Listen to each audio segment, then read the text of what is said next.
Welcome to our program. I'm Hoda Mahmoudi, the holder of the Bahá'í Chair for World Peace at the University of Maryland. We are located in the College of Behavioral and Social Sciences at the University of Maryland, which is the one in College Park.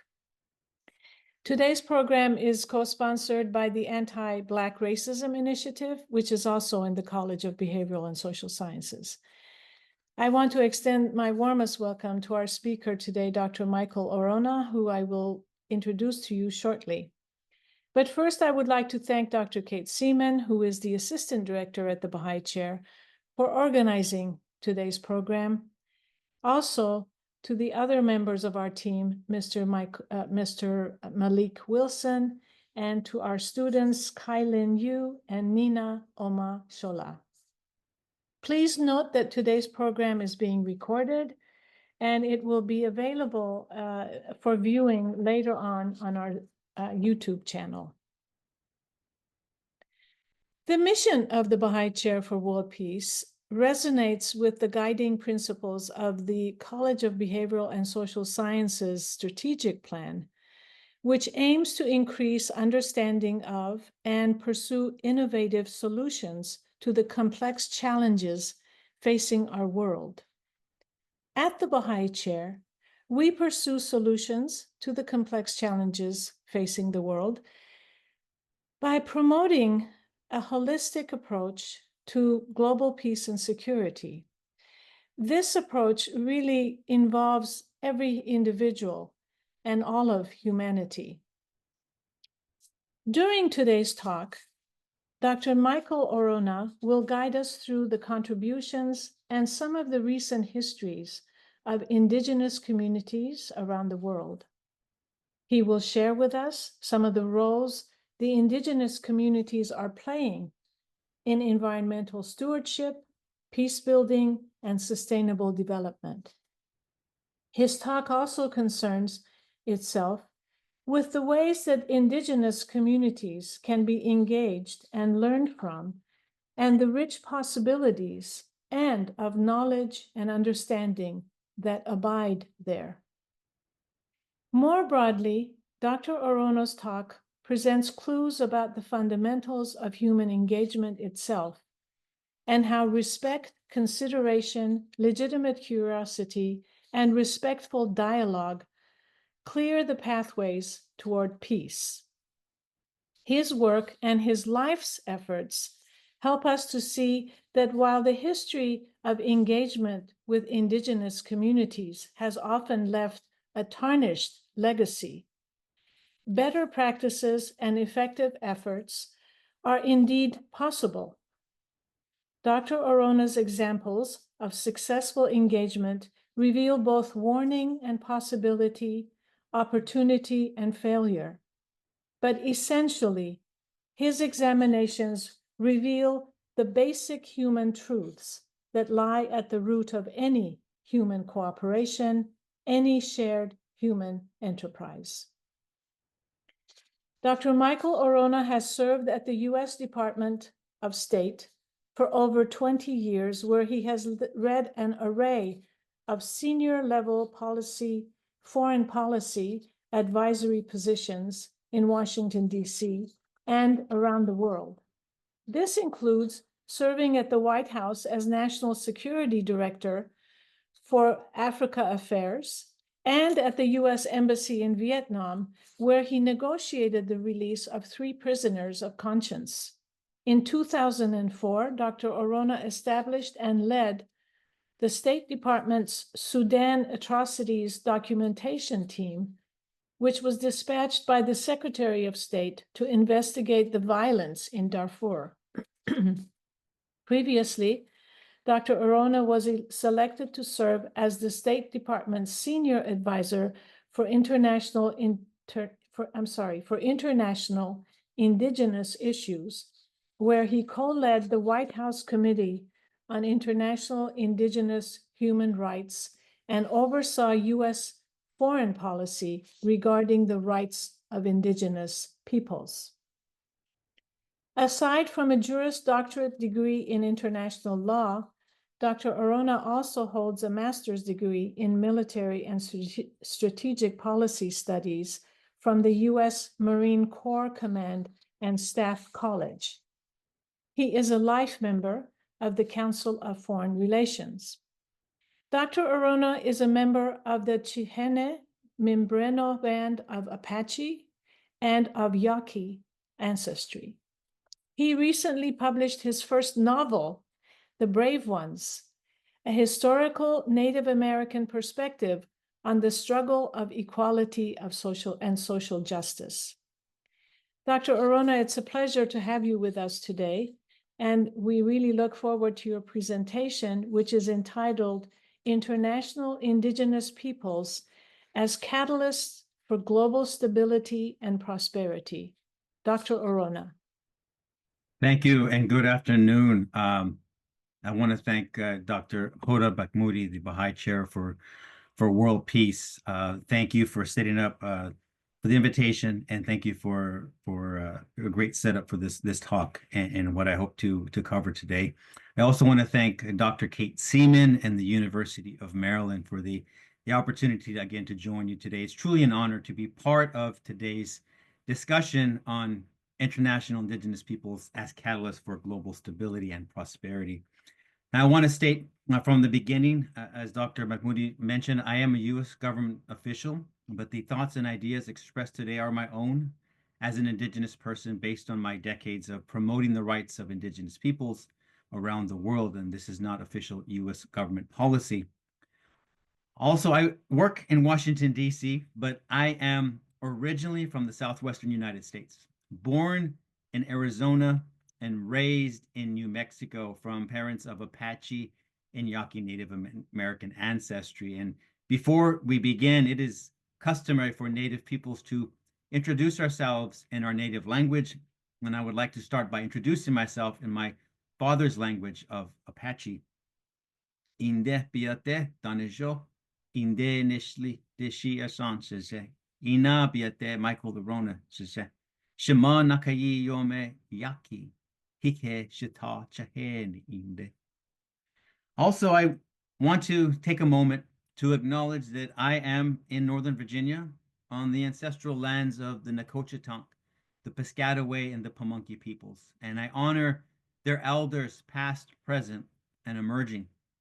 We also acknowledge their traditional wisdom, their enduring knowledge systems, and long-standing contributions. And it is today with that same premise of acknowledgement that I want to engage with you on a topic that is not just historically significant, but I would say critically relevant to our shared future, the vital role of indigenous peoples in fostering global stability and prosperity. When we discuss international relations and global affairs, global development, we often overlook one of humanity's most valuable resources, the knowledge, traditions, and leadership of indigenous peoples around the world. In the July-August 2024 edition of Foreign Affairs magazine, former Obama Deputy National Security Advisor, Mr. Ben Rhodes, authored an article on the search for a new foreign policy, a new American strategy. Now, in the article, Mr. Rhodes makes the case that it is necessary for the U.S. to, as he says, and I quote, pursue new opportunities. In looking towards the future, Mr. Rhodes underscores the need to respond to escalating concern over climate change, and he also shares alarm over the prospect of greater global conflict. He also states that in the coming years, world leaders confronted by these and other global issues will need to establish greater international cooperation and collaboration. And finally, he offers that, and I quote, new norms or standards to promote greater international cooperation are needed, and that we must, as he says, build bridges toward the future. While greater collaboration is absolutely necessary, the method he proposes to achieve these important goals, and I quote, is to be more creative in our approach. Unfortunately, this creative approach offered in the article is filled with long-standing political commitments, and I would say time-worn political interests. I believe his approach, unfortunately, lacks the creativity that is so desperately needed. I believe the article, and while I respect Mr. Rhodes, I believe the article missed a critical opportunity in this important time to put us on a road towards greater global collaboration and the establishment of new norms and standards. I would argue that establishing new norms and increasing collaboration requires new perspectives, new viewpoints, and principles that will inform original and innovative policies. In my view, the missing critical element in the article that deserves greater attention, acknowledgement, and reflection to establish these new norms and standards are the customs, traditional knowledge systems, and guiding principles from a global Indigenous perspective. Now, I say this because our world is interconnected in ways that underscore the importance of recognizing, protecting, and promoting the rights of Indigenous peoples. And let me start with a striking reality, and it's here on the screen. Indigenous peoples represent approximately 5,000 diverse cultures and speak 4,000 of the world's 7,000 languages. Nearly 500 million Indigenous peoples live across 90 countries around the world, and each community carrying centuries of accumulated wisdom in support of sustainable living, governance, and peaceful coexistence. Indigenous peoples across the globe possess invaluable traditional knowledge systems that have been developed and refined through centuries of lived experience.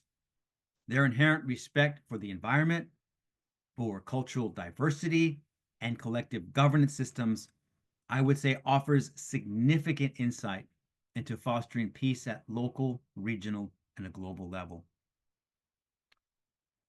Indigenous peoples are also stewards of a wide and diverse range of critical issues.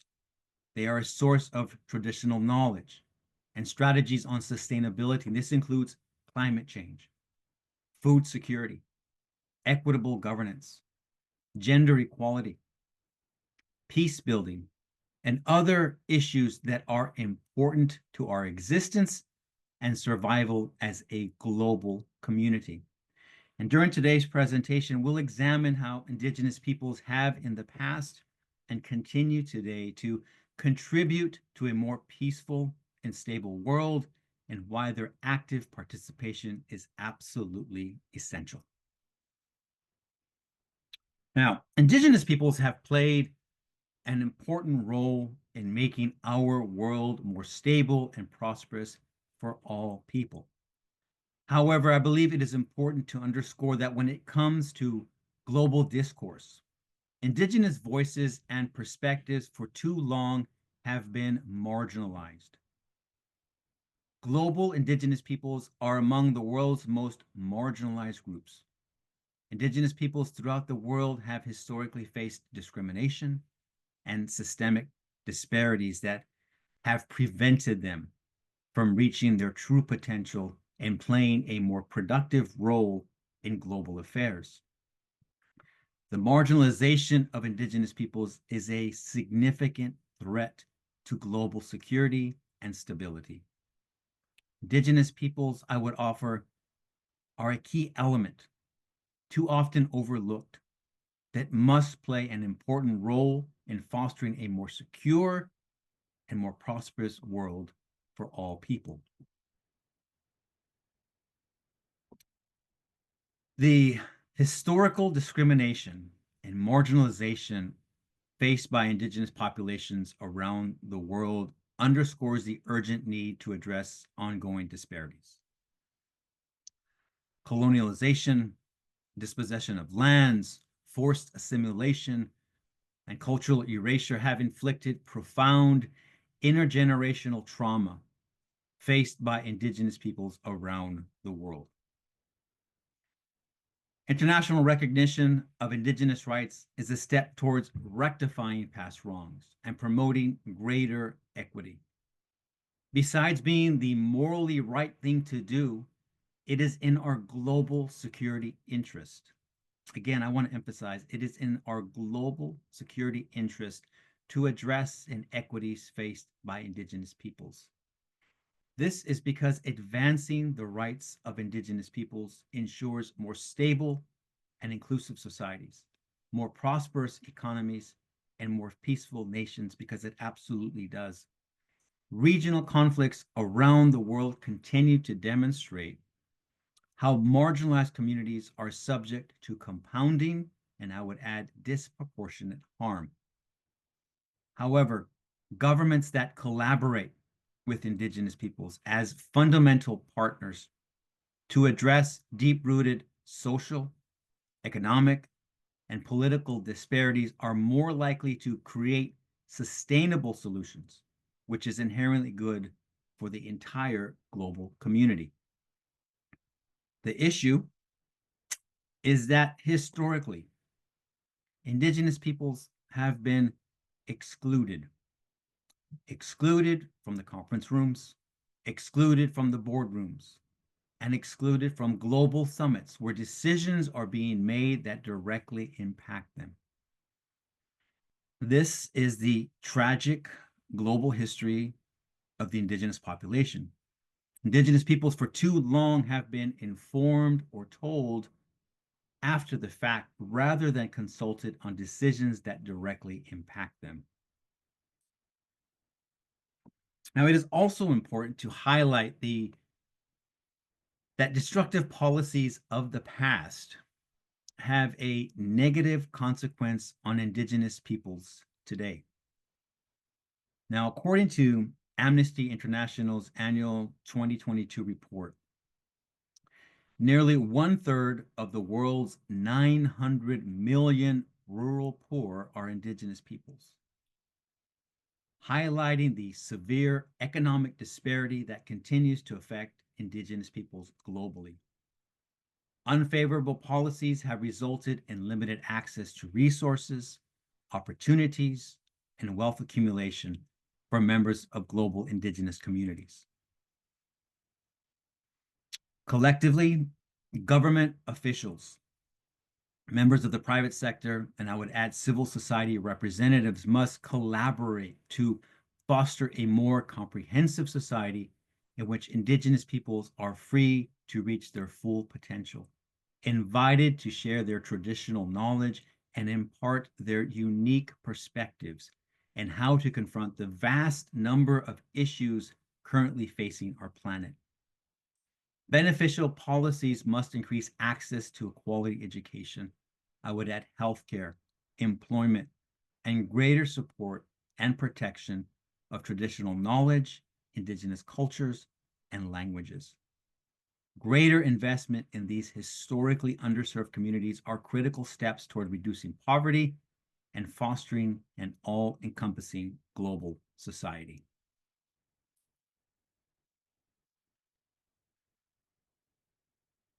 Now, earlier in the presentation, I mentioned that Indigenous peoples around the world are stewards of a wide and diverse range of critical issues that are important to our existence and survival as a global community. Again, some of these important contributions include gender equality, global peace building, conflict resolution, and environmental resilience. And we will examine each of these contributions during today's presentation.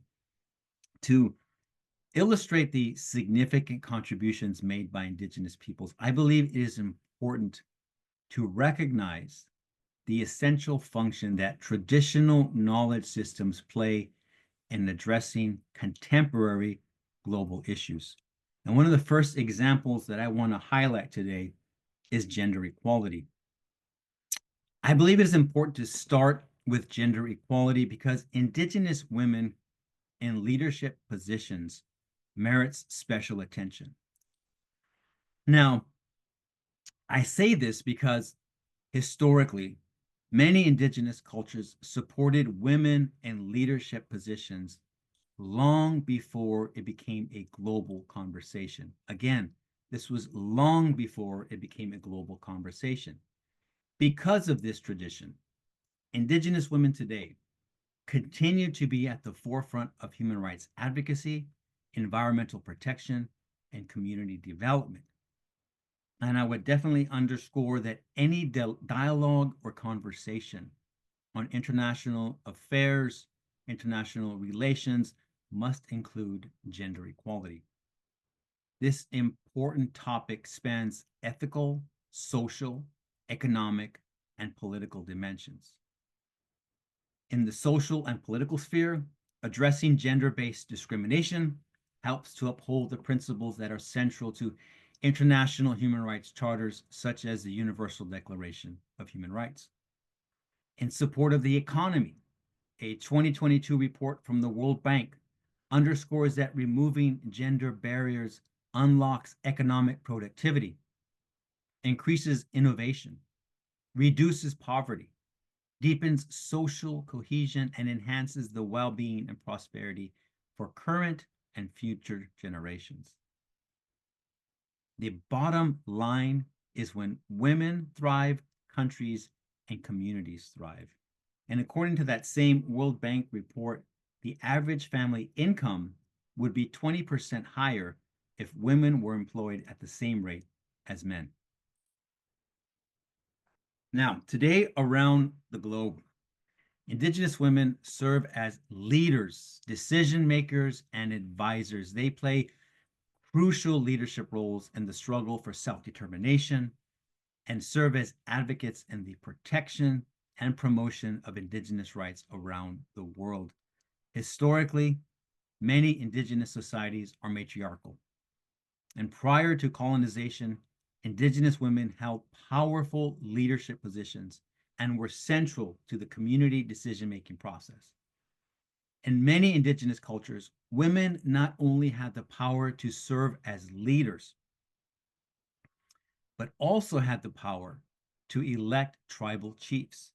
Indigenous women also had the authority to remove male leaders from their leadership positions if the leader's conduct was detrimental to the tribe or community at large. And it's absolutely important to underscore, women serving in leadership positions is not foreign or unfamiliar to indigenous peoples. I would say it is very much accepted, expected, and customary. And I would certainly add that my courageous and amazing, resilient indigenous sisters around the world continue to play a key role today. And I want to share a few examples on this next slide. Indigenous women around the world are challenging systemic inequalities and driving transformative approaches to gender equality that extend well beyond the traditional Western framework. And let me share a few examples of that.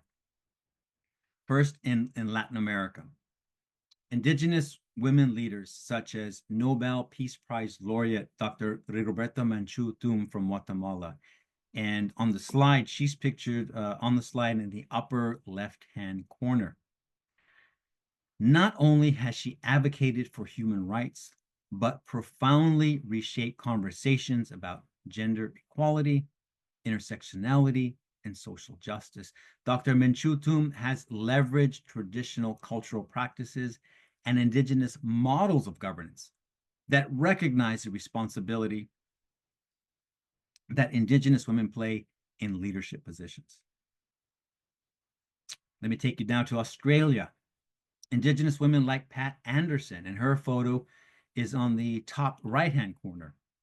Pat Anderson has been instrumental in developing holistic community health strategies that address gender-based violence, greater healthcare access, and indigenous cultural preservation. Also, the leadership of indigenous women has been transformative in conflict resolution, and I would add in international global peace building. For example, in the Manipur region of India, indigenous women like Bina Nepram from Manipur, who's pictured on the lower right-hand corner. Bina has been crucial in mediating territorial conflicts and promoting dialogue in a region devastated by armed violence. To summarize this section on gender equality, let me just say this. By centering women's voices, traditional indigenous knowledge, and collaborative problem-solving skills, these and many other indigenous women are not just challenging gender inequality, but I would add they are redesigning social structures to be more inclusive, more equitable, and more resilient. Now, another important indigenous contribution to greater stability and prosperity is global indigenous peace building. Global peace building represents a crucial area where indigenous peoples demonstrate their essential role in ensuring the progress of a more unified world. Indigenous peoples have long-standing traditions of peace building and diplomacy embedded in values of reciprocity, respect, and interconnectedness. And these approaches, developed over centuries, are increasingly recognized as vital contributions to resolving contemporary global conflicts and fostering sustainable relationships. Personally, I believe that peace is the illumination of the world of humanity, and it is the traditional approaches of peace building from an indigenous perspective, developed through generations of lived experience, that offers crucial insight for fostering greater stability and harmony at the local, regional, and global level. Indigenous peoples have developed sophisticated systems of governance and conflict resolution that are firmly grounded in principles of mutual respect, consensus building, and also environmental stewardship. And I would add that indigenous traditional systems are unlike Western models that often prioritize state sovereignty, individualism, and punitive justice. Currently, global peace-building efforts are often framed through Western principles of governance. However, indigenous people around the world offer profound and unique approaches that have unfortunately been overlooked until now. And I say until now because I want to highlight that some of the photos here on the screen are from the very first Global Indigenous Peacebuilding Summit. This took place in April of 2024. This was hosted by the U.S. Institute for Peace in Washington, D.C. I was honored to participate and give remarks at this incredible summit, along with a host of incredible participants that included former U.S. Secretary of Interior Deb Haaland, included Chief Littlechild, and Bear Clan mother Louise McDonald Hearn. The summit brought together government officials and over 120 indigenous peace builders, elders, women, and youth from over 30 countries around the world to discuss, to strategize, and to collaborate on the topic of global indigenous peace building. This was a truly, truly groundbreaking initiative. A discussion on global peace building must include alternative indigenous approaches to conflict resolution, which often emphasize restoration over punishment, community healing rather than individual retribution. Many indigenous communities prioritize restorative justice over punitive measures. And this is a long established traditional system. And this involves reconciliation between conflicting parties, and also reintegration into the community. Now, one example of restorative justice from an Indigenous perspective includes the practice of peacemaking circles, which are used by Native American tribes, also our cousins up north in Canada and other parts of the world. The foundation of the peacemaking circle is to gather all affected parties to openly discuss the conflict with a focus on a shared responsibility. So, for example, all participants in the circle are considered key members in finding a solution. The goal of the peacemaking circle is to restore justice. It's also to rebuild relationships. And also, very important, is to address the root causes of conflict so that it decreases the likelihood of it happening again. And I would say this is restorative and transformational rather than transactional. Now, there are also international examples of restorative justice traditions. And one example took place in Rwanda after the 1994 genocide. This was the use of the traditional gacaca court system. Now, Rwanda's gacaca system, well, not perfect and not flawless by any means. However, the gacaca system did demonstrate how traditional justice mechanisms can contribute to national healing after genocide. And I would say this approach offered valuable alternatives to the often used punitive justice system. The gacaca system encouraged greater transparency as proceedings were open to the public. Also, long-standing accusations and historical resentment between members of the community was brought to the surface in such a way that promoted truth and meaningful discussions between victims and perpetrators. And I would add the most important aspect of the gacaca system is that it promoted dialogue. It promoted dialogue on these underlying issues, which encourage greater understanding and educating the next generation to avoid another violent tragedy. Now, at the heart of Indigenous global peacebuilding and conflict resolution is the art of Indigenous diplomatic engagement or Indigenous diplomacy. The common historical narrative that diplomacy was established by European colonial powers diminishes the complex diplomatic networks that existed among Indigenous peoples for ages, well before European contact.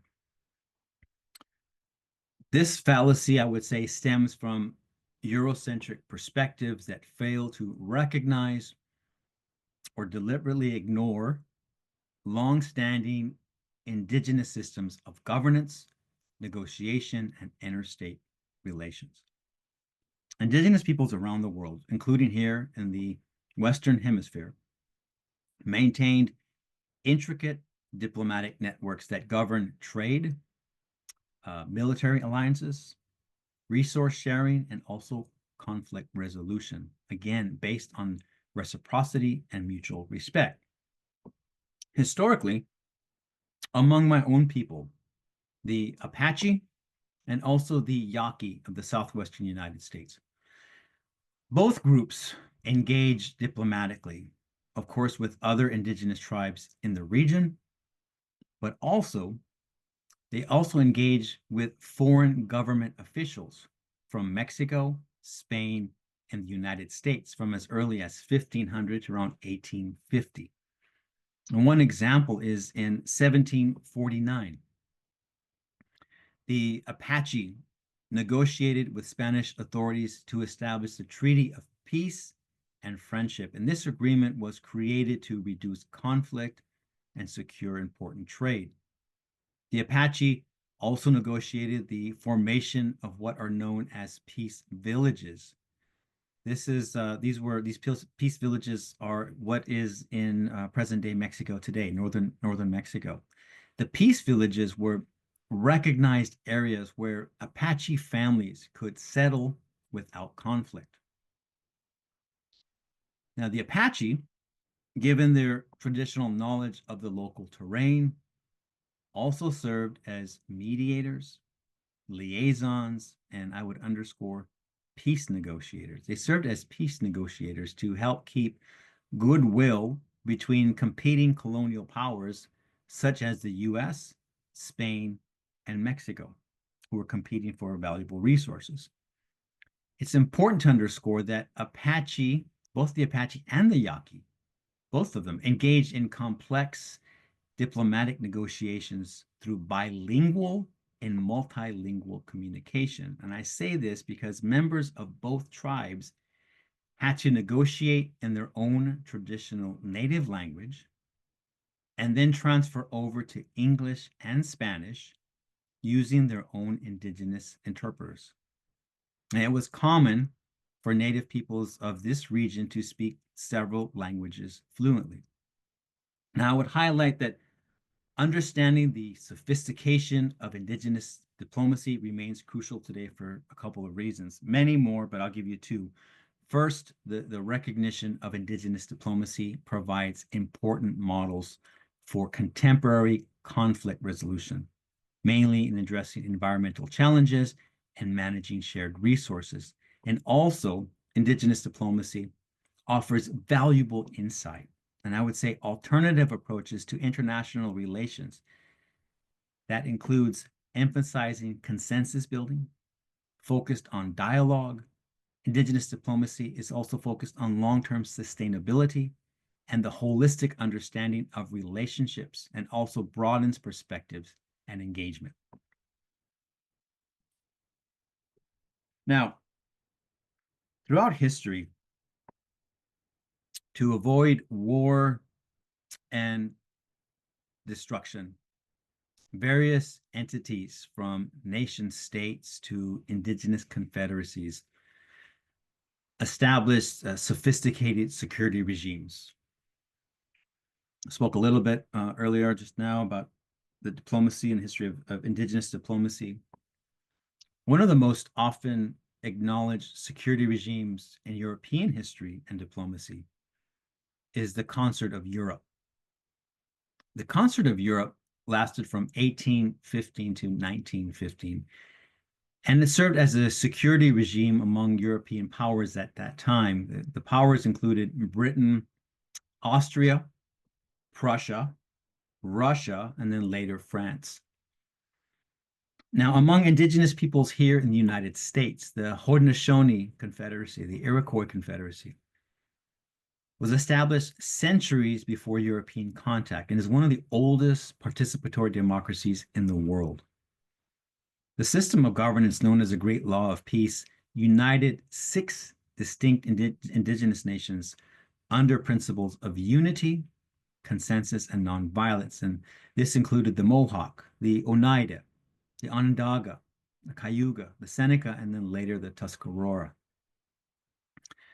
This system inspired key concepts in Western democratic systems, such as the separation of powers and participatory democracy. And this system also had a lasting influence on folks that you might be familiar with that include Benjamin Franklin and James Madison during the formation of the United States. And even today, this system continues to inform global peace-building practices. Now, while both alliances were formed, the Concert of Europe and the Haudenosaunee Confederacy, while both of them were formed to maintain stability and peace among its members, there were, however, significant differences between the two. Now, regarding structure and design, the Concert of Europe was an informal arrangement without a formal constitution. It operated on vague consensus and relied on informal agreements. The Concert of Europe, decisions were made during periodic assemblies where major European powers negotiated based on their political and economic national interests, and of course, often prioritizing power dynamics over consensus. The Haudenosaunee Confederacy instead focused on proactive peacemaking that included a formalized constitution and conflict resolution methods and procedures like the ones previously mentioned earlier. In terms of effectiveness, the Concert of Europe was short-lived. And this was due to competing national interests and the rise of nationalism. On the other hand, the Haudenosaunee Confederacy endured for centuries, and again, having influenced the U.S. Constitution and Federalist ideals, and it managed to maintain peace among its members for much of its history.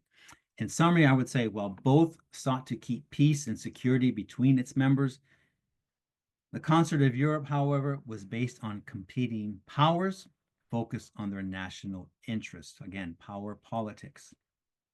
While the Haudenosaunee Confederacy was deeply rooted in the enduring system of governance based on collective values and collective decision-making. Now, the term inclusive development, there on the screen, is often used by practitioners in the international policy and international development community. The term is often used to underscore the concept that every person, regardless of their identity, is instrumental in transforming their community. And this is key because development procedures that are inclusive yield better outcomes for the communities that embark upon them. That said, I would underscore that Indigenous peoples are uniquely positioned to develop and implement culturally appropriate, sustainable solutions and must be seen as equal partners in the creation and implementation of local, regional, national, and global policies and strategies. Living on the front lines of climate change, global Indigenous peoples are among the most at risk to its impact. However, drawing on their traditional knowledge and resources, environmental outcomes are demonstrated to be far better in territories controlled by Indigenous peoples. So let me give you an example. In the Brazilian Amazon. So, for example, in the Amazon, the deforestation rate in territories managed by Indigenous peoples is less than 10% of the deforestation rate found in the rest of the Brazilian Amazon. We also see positive results in other parts of the world managed by Indigenous peoples. Take you to Africa. For example, in Kenya and Tanzania, the Maasai have traditionally coexisted with wildlife in the savanna by engaging in sustainable grazing practices that maintain grassland ecosystems and support biodiversity in both countries. And this is a long-held tradition of the Maasai.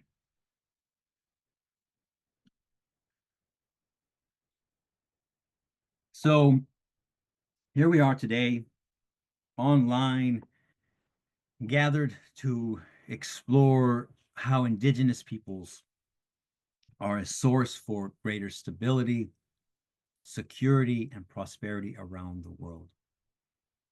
The question is, so why is the participation of Indigenous peoples necessary? Why is their participation so important? The bottom line that I would say is that exclusion and marginalization of over 400 million Indigenous peoples from fully participating in their respective societies has severely limited the development and prosperity that could benefit the entire global community.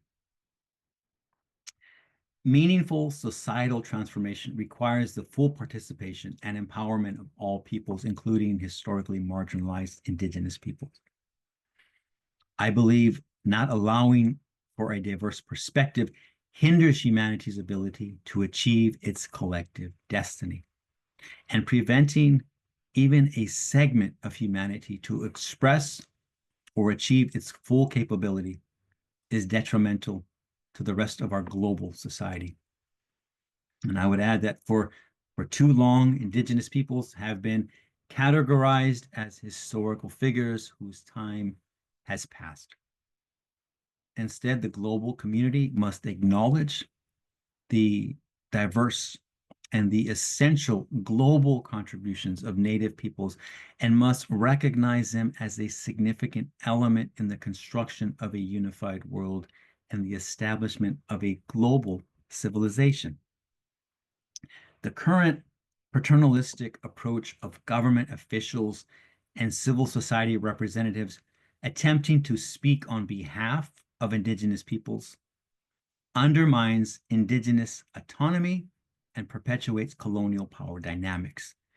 This outdated approach undercuts Indigenous self-determination.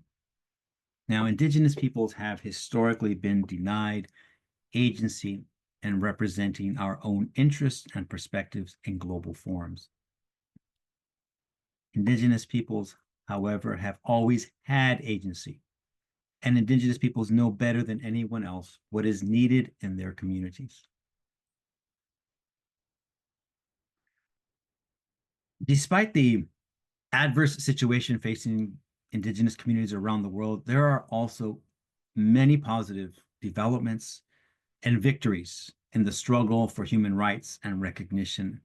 And I would say the overall trajectory, which is far from perfect, I would say it is on a positive trend globally. And I want to highlight a few examples of that. First, in Sweden, the government, in consultation with the Indigenous Sami Parliament and Sami tribal leaders, has established a truth commission with a mandate to investigate the human rights abuses by the Swedish government against the Indigenous Sami people. The commission will identify actions to promote reconciliation. In 2022, the government of Brazil established the Ministry of Indigenous Peoples with Sonia Guajajara appointed as its inaugural minister. And Minister Guajajara is pictured here in the center of the slide. I was able to work with her a number of times, and she's just an amazing, amazing person. I would say that this marks a significant change in Indigenous representation and national governance.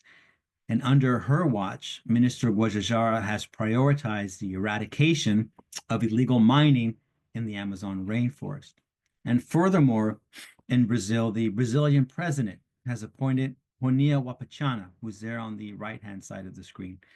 She's the country's first lawyer of Indigenous ancestry to serve as chair of the government's National Indian Foundation, which is also known as FUNAI in Portuguese. And she has been tasked to advance the rights of Indigenous communities throughout the country. In Australia, we talked about Pat Anderson earlier. In Australia, due to advocacy efforts by Indigenous women leaders, an ongoing 10-year strategy to reduce gender-based violence is underway. And the collaborative effort between the government and Indigenous peoples includes comprehensive, and I would add culturally appropriate methods to reduce gender-based violence. Furthermore, in Australia, in 2023, the government of Australia appointed Ambassador Justin Mohammed, who's on the center screen there, appointed him to serve as the country's inaugural ambassador for First Nations peoples, and he is responsible for engaging First Nations communities in social, education, and economic development. He's also responsible for building connections across the Indo-Pacific region and support Indigenous rights around the world. And it's truly an honor to work with Ambassador Mohammed. We've worked together at the United Nations.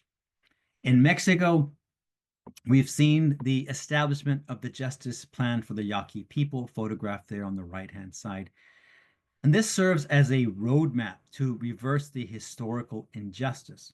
Now, federal government employees in Mexico and those at the state level, along with traditional authorities of the 8 indigenous Yaqui villages in the northern Mexican state of Sonora, have established the Yaqui Water Commission. And this will allow the indigenous community to oversee operations, conservation, and manage the waters of its own territory.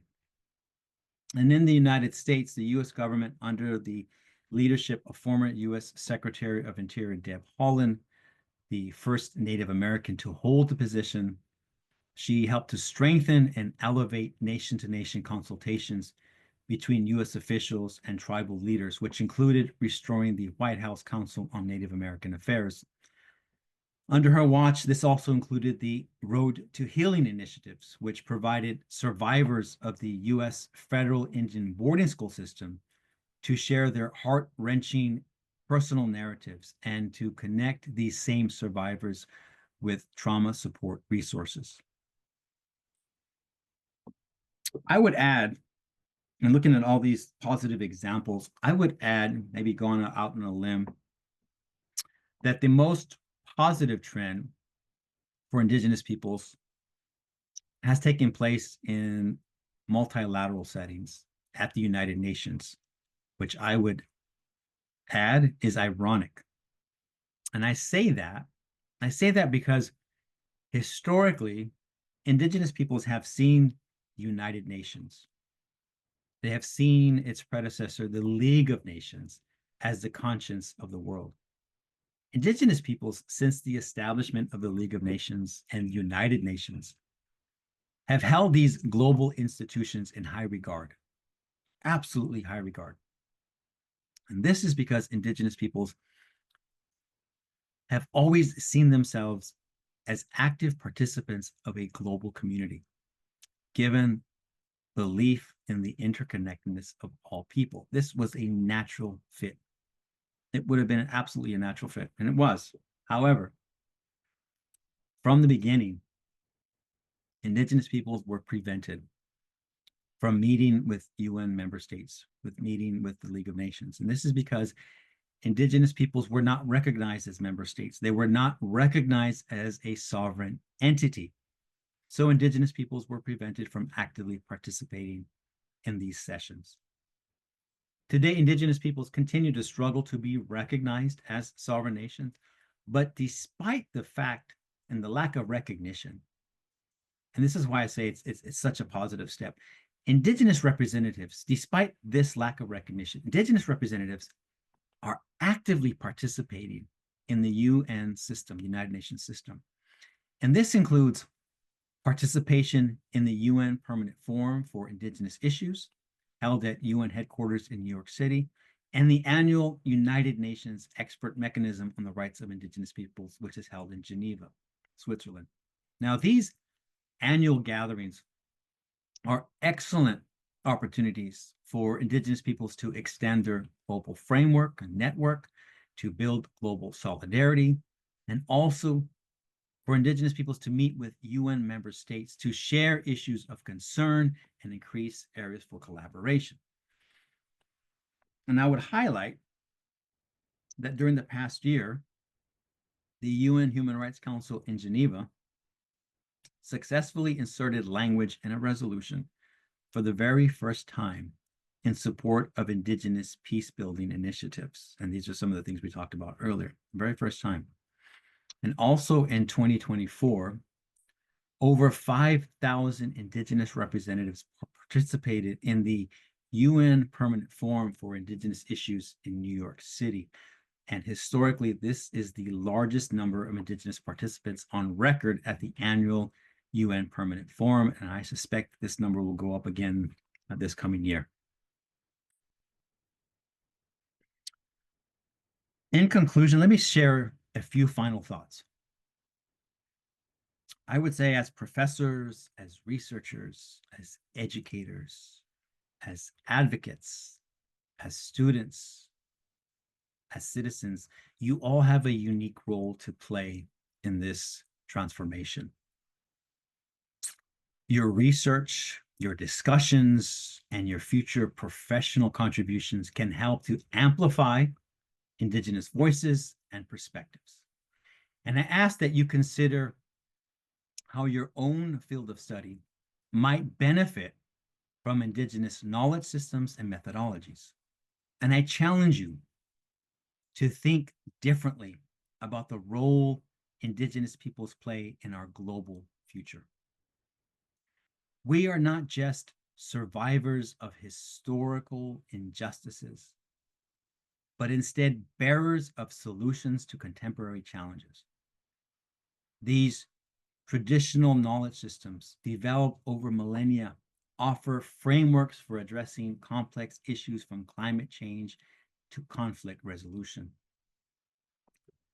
The future of our global community depends increasingly on our ability to recognize and to amplify Indigenous voices, knowledge, and leadership. And when we talk about innovative solutions to global challenges, just like the earlier Foreign Affairs article, we must include Indigenous perspectives, not as historical footnotes, but as contemporary guides to sustainable, peaceful, and prosperous futures. And then let me conclude with this final thought. Again, with nearly 500 million Indigenous peoples around the world, their potential contribution to global stability and prosperity is immense. They have the agency and the wisdom to not only articulate their challenges, but to offer solutions that benefit all of humanity. And as members of the academic community that are here today, I would say you have the power, and I would argue the responsibility, to ensure these voices are heard, studied, and integrated into our understanding of global affairs. And with that, I absolutely thank you for your time, for your attention, and thank you, Dr. Bakhmudi, for the opportunity to join you this afternoon. So I'll turn it over and back to you.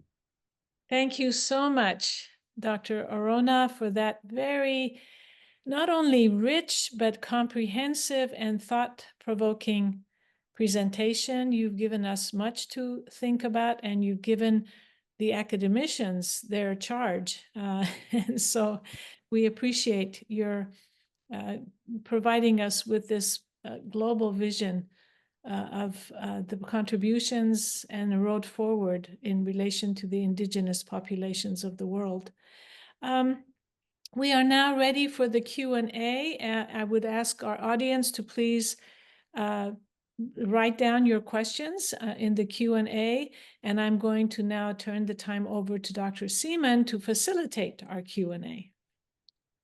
Thank you, Hoda. And thank you again for a wonderful presentation, Dr. Orona. So the first question comes from Malik Wilson, who says, thank you for the talk. How do we acknowledge and celebrate the kind of cultural and civilizational achievement you speak of for an in-between group like African Americans? So if it's okay to talk about the brilliant accomplishments of the Great Plains tribes who migrated thousands of miles south after the introduction of the horse, can West African tribes who traveled further but also set up their own folkways in America be seen as such? Thank you. Wonderful question. Absolutely wonderful question.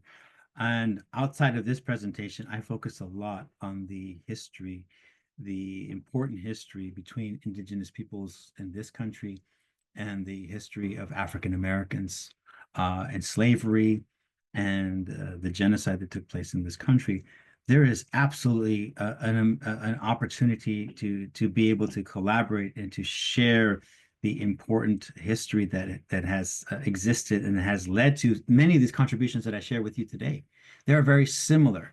And you look at Indigenous peoples around the world who have very similar thoughts and ideas about conflict resolution, about global peace building.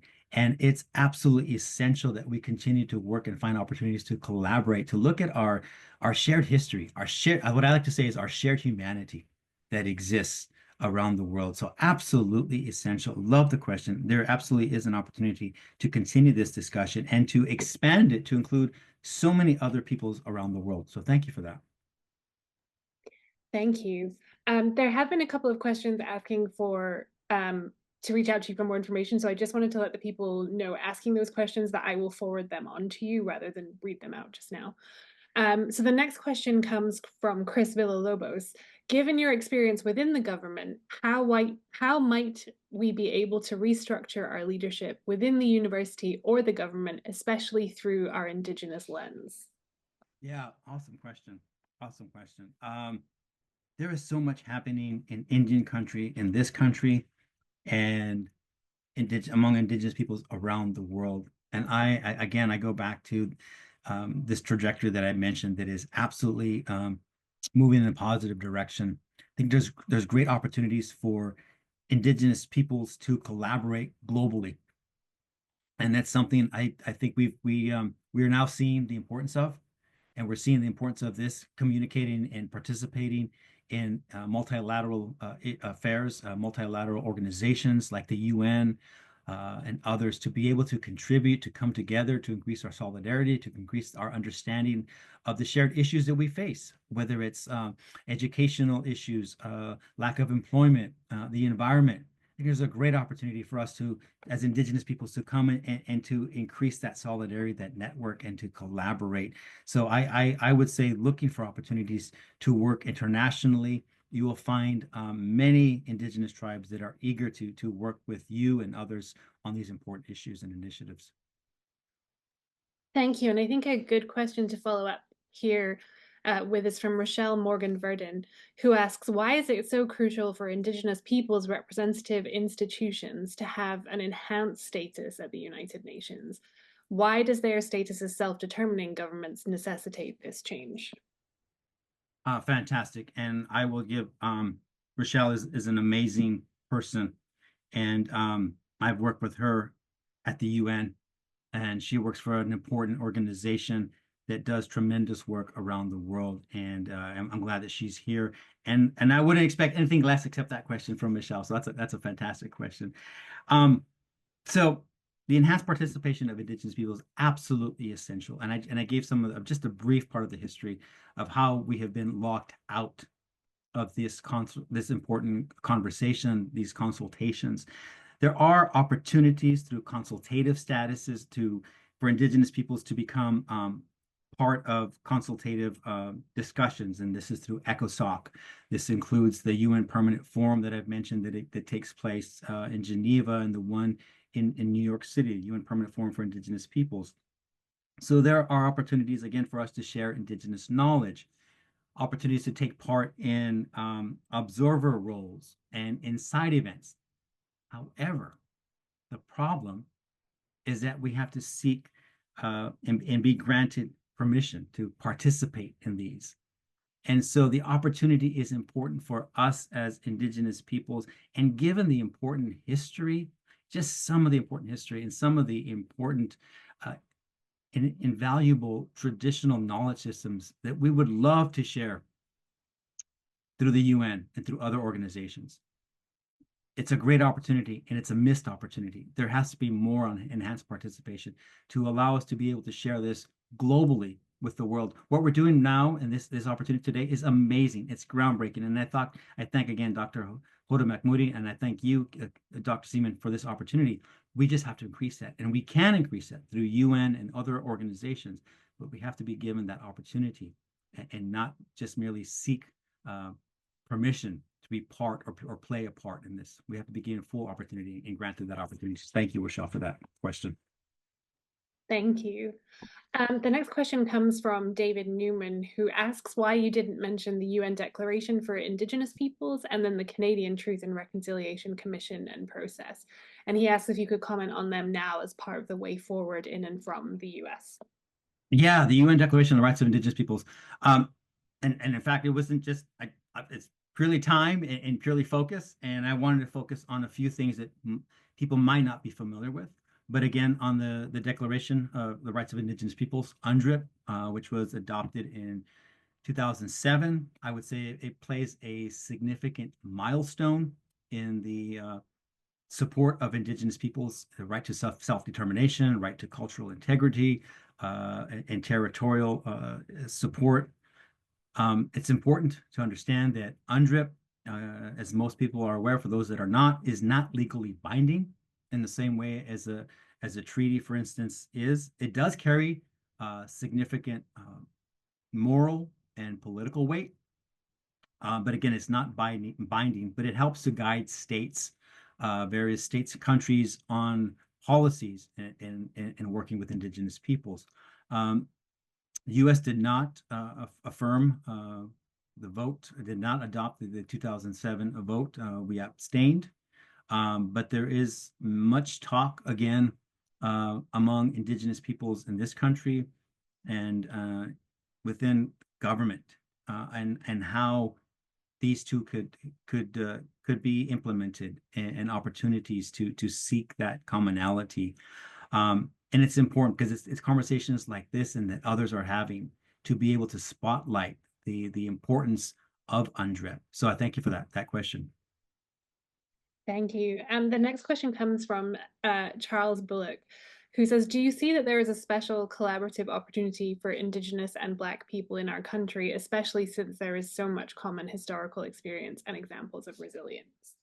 Absolutely. A wonderful question. And thank you for that question. Yes, without a doubt. You can look historically at the 1911 World Congress that was held in London, England, World Race Congress. W.E.B. Du Bois, well-known activist, with Charles Eastman, the first Indigenous person to be graduated and receive a degree in Western medicine, leading discussions on unity, leading discussions on history, on coming together, and the importance of these two different communities and the power they play coming together. We see a similar history in our nation's history during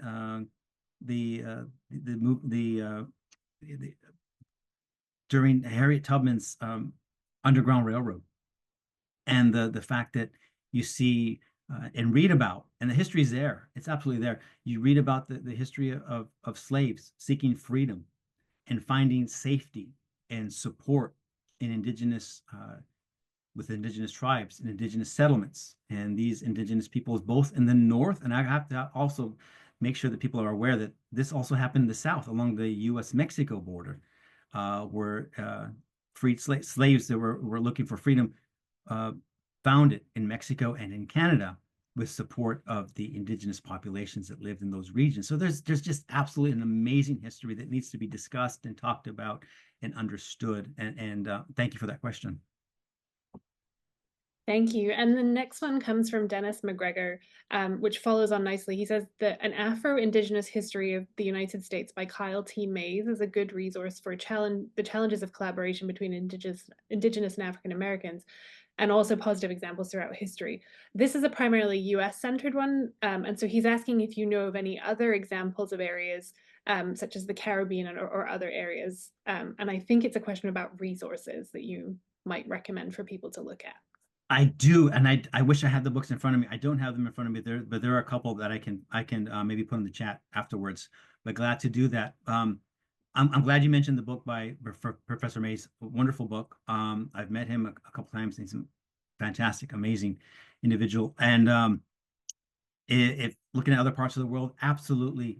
You look at Peru in the 1600s, 1500s, and even later on, the slaves brought from Africa, working together with Indigenous peoples, both as slaves, to mine the resources at that time for those colonial powers that were there. And again, that historical humanity that exists, that interconnection that exists between these two important groups takes place in all throughout the region, Brazil, other places.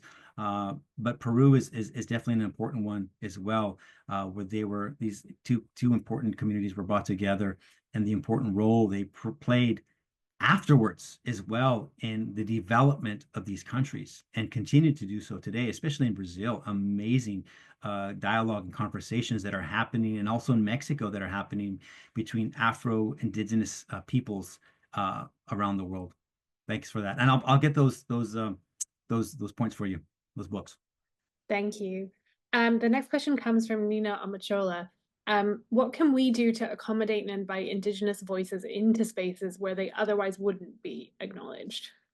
Invite them. It's easy enough.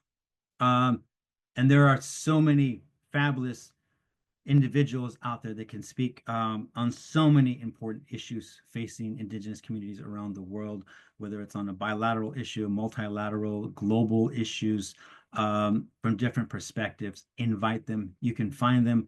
I'm happy to put you in touch with others as well I'm happy to participate and include others of my brothers and sisters who are just amazing and are doing this around the world and would just love the opportunity to continue to have this conversation because it's so absolutely important.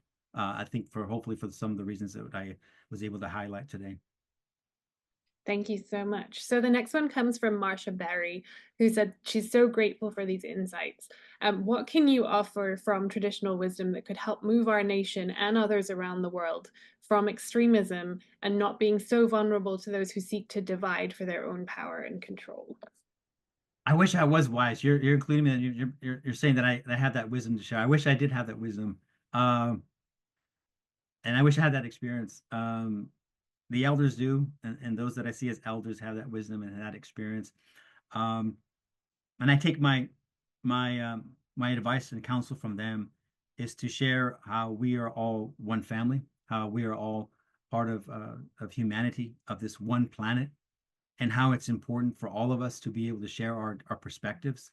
And again, I say this, that it is in our best interest as members of this planet, as human beings, to come together and to look at the different perspectives and histories and traditional knowledge that we can all gain from, and to look at each other as brothers and sisters. So I would say that, and that's always helped me, and that's what I continue to receive from my own elders and those wise ones.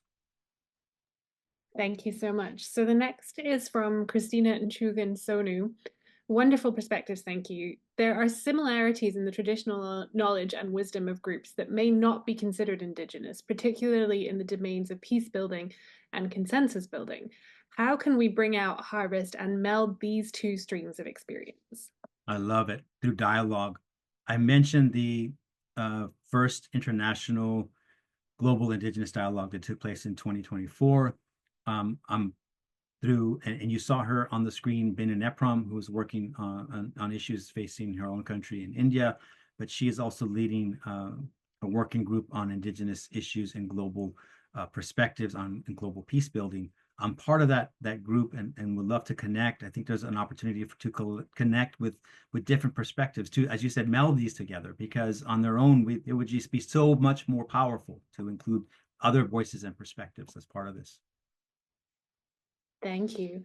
So the next is from Janet Mendler de Suarez, who says CAT IQ, and I think that's the right acronym, Canada's premier catastrophe insurance conference in Toronto this week, opened with a land recognition and an Indigenous speaker, and also included the full participation of First Nations, industry community, and thought leaders. Do you know of any other sectoral enterprise or industry examples where explicit Native participation is valued? In the UN, I'm starting to see it more and more in the UN through the permanent forum of Indigenous issues that takes place annually. And we're making headway, I would say, in Geneva among other annual UN gatherings. But I'm glad you mentioned Canada because that's huge. That's amazing. And we're seeing other parts of the world, among Brazil. And I highlighted the first Indigenous minister of Indigenous issues, which is amazing. And so I absolutely agree with you. Canada's always been forward leaning and always has, I want to say, not perfect, and none of us, no country is, but they've always been very, very forward leaning on truth and reconciliation, on apologies and understanding First Nations peoples. So I'm glad that you raised that, because that's absolutely important, and we have to continue to keep that momentum going globally. Thank you. The next comes from Basla Andelson. Technological advances such as social media and AI are both connecting and dividing us societally in unprecedented ways. Do you have any thoughts on how Indigenous peoples could potentially use these technologies to collaborate and innovate if they choose to engage with them? I know each individual and community will have different views on this, so I'm most interested in your own thoughts and ideas. AI is here. AI is here. It's difficult to roll that back. It's part of who we are as a world, and it's here to stay, I would say. But there are opportunities, and there are great opportunities. Last year, when I was at the UN Permanent Forum for Indigenous Issues, I met with groups, with Sami groups that are using AI to increase and protect and advance their own Indigenous languages. And there are many other tribes that are looking at this opportunity. So there are great opportunities to use AI, especially in the preservations of our culture, languages. Yes, it has to be balanced. Absolutely. We have to be, watchful and mindful of technology, understood. But there are opportunities, and it was wonderful to see this taking place throughout the world, and especially among Sami Indigenous peoples. Thank you so much. We do still have a little bit of time left. I don't have any open audience questions at the moment, so I might sneak in one of my own if that's okay, while we wait and see if there are any additional ones. Sure. Oh, never mind. Somebody has beaten me to it. So the next is from David Newman, who says, "What if truth, honesty, wisdom, love, respect, courage, and humility became the enduring universal shared values underlying and guiding the global justice, security, human rights and responsibilities, and international rules of law? Would you support this?" You don't see how I could not. I agree. I agree. Show me where to sign up. Yeah, exactly.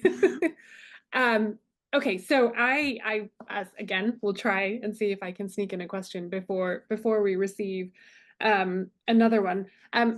So my question, and it might be too big a question, is if there was one takeaway that you wanted people to take from your presentation today, what would that be? What would be the primary thing you would like people to take away from today? That's a great question. Absolutely.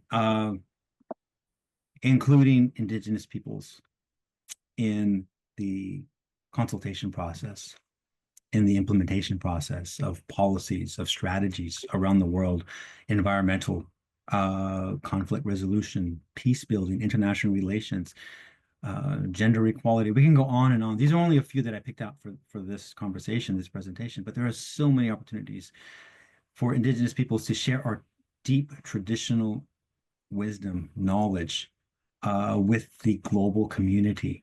And it's that opportunity that we are looking forward to be able to be active participants. It's those doors that we knocked on generations ago at the League of Nations and the United Nations to be part of this global conversation. And we're starting to see just an inkling, just a small tidbit of how this could be so helpful to the global community. We're here and looking forward to be active participants in this conversation. Thank you so much. And I just wanted to thank you again for your presentation today. That's us running out of time. So I'm going to hand back over to Hoda, who will finish us up for today. Thank you so much. Thank you again, Dr. Orona. I want to tell you that you might be happy to hear that at the Baha'i Chair, we've really managed over the years to invite scholars who are of Indigenous background, and also happy to say that I would say many of them have contributed chapters in our edited volumes that actually tie into Indigenous issues, and they have helped us to broaden our understanding of the many topics that we cover as barriers to peace. And I think this is a very important intentional step that, especially in the academic realm, we really need to take. But it requires consciousness that we seek it and go after it, because there are many people who can make great contributions. So I thank you for your contribution today, for your wonderful presentation, and we will look forward to seeing if you'll come back again when you have some new insights to share with us. But we truly appreciate your being with us today. Thank you. Thank you again for the opportunity to share this. So I appreciate you, and thank you. Sure. And I wanted to tell our viewers that we have some other upcoming events in this month of February. Our next event is on February 20th, Abolishing Racism, Creating a Future Without Race.